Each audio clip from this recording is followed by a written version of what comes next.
Engineer Mirza نے چند دن پہلے رشدی ملعون کی کتاب پر تبصرہ کرتے ہوئے یہ کہا کہ رشدی نے جب آج سے 34-35 سال پہلے وہ کتاب لکھی جس میں رسالت مآب صلی اللہ علیہ وسلم کی توہین کی گئی ہے، تو انجینئر کہتا ہے کہ سب سے پہلے اس رشدی کے خلاف امام خمینی نے انعام کا اعلان کیا، اس نے انعام رکھا جو اس کو جہنم واصل کرے۔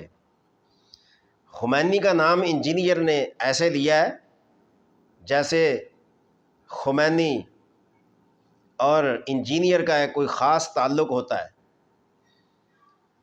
اس خمینی کو انجینئر امام کہتا ہے جس خمینی نے نبی صلی اللہ علیہ وسلم تک کو معاف نہیں کیا، ان کی توہین اور تنقیص کی ہے، اور مرتے وقت اس نے وصیت کی کہ اللہ نے مجھے وہ فوج، وہ جوان عطا کیے ہیں جو نعوذ باللہ محمد الرسول اللہ کو نہیں دیے تھے، یعنی صحابہ سے بڑی فوج اللہ نے مجھے دی ہے، صحابہ سے بڑے سپاہی اللہ نے مجھے دیے ہیں، صحابہ سے بڑے بہادر اللہ نے مجھے دیے ہیں، صحابہ سے بڑے باوفا لوگ مجھے دیے ہیں۔ کیا یہ کہہ کر خمینی نے دین اور اسلام کی خدمت کی ہے یا محمد عربی صلی اللہ علیہ وسلم کی توہین کی ہے؟ اس خمینی کو تم امام کہتے ہو؟ اور یہ بھی تمہیں پتہ ہونا چاہیے انجینئر کہ خمینی نے رشدی کے خلاف انعام کا اعلان کر کے خمینی نے اپنے آپ کو مسلمان ہونا ثابت کرنے کی کوشش کی ہے، جو کہ ناکام کوشش ہے۔ کیا ایک کافر پر انعام رکھ رہا ہے؟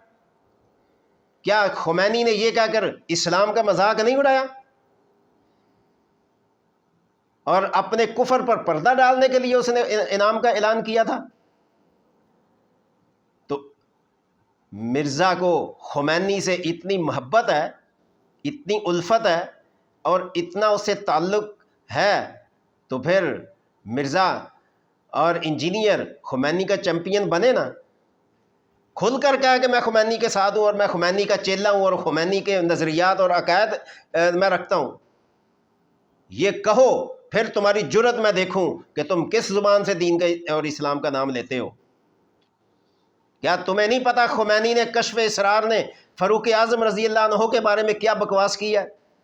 کیا تمہیں نہیں پتا خمینی نے صحابہ کے بارے میں کیا نظریات گڑھ کے اور عوام کو بدعقیدت کی طرف بلانے کی ناکام کوشش کی ہے؟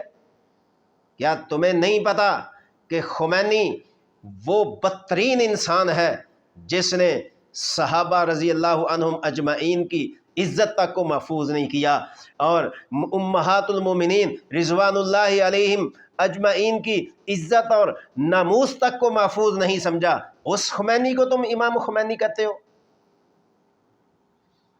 اور اس خمینی کی تم ہمیں دلیلیں دے کر اور ہمارے اوپر خمینی کے نظریات مسلط کرنے کی کوشش کرتے ہو۔ شرم آنی چاہیے کہ جس خمینی کی تعریف تم سلمان رشدی کے مقابلے میں کر رہے ہو کہ سلمان رشدی بڑا ملعون ہے اور خمینی اس سے بھی بڑا ملعون ہے، جس نے صحابہ اور انبیاء اور ازواج مطہرات کی عزت اور عصمت پر بکواس کرنے سے بھی گریز تک نہیں کیا۔ ام المومنین سیدہ عائشہ سلام اللہ علیہا کے بارے میں خمینی کے نظریے کا تمہیں پتہ ہے؟ پیغمبر علیہ الصلوۃ والسلام کی بنات مطہرات کے بارے میں خمینی کے عقیدے کا پتہ ہے؟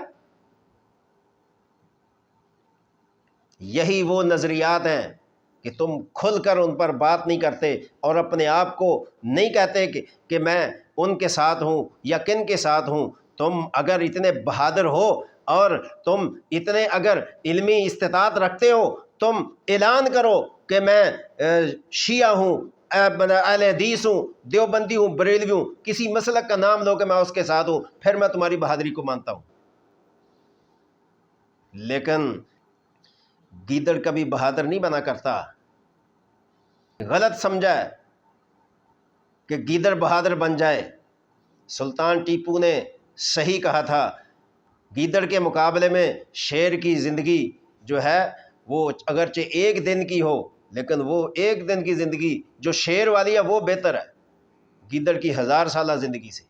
لیکن انجینئر، جب تک تم ان کی تعریفیں کرو گے تو تم یہ مت سمجھو کہ تمہیں جو ہے وہ شاباش اور تمہارے علم پر لوگ بھروسہ کر لیں گے. تمہاری علمی استطاعت اور کتابی استطاعت صرف کشمکش کی حد تک اور شش و پنج کی حد تک ہے. اس لیے جب تک انسان کا عقیدہ واضح نہ ہو تب تک اس کی بات کا اعتبار نہیں کیا جاتا.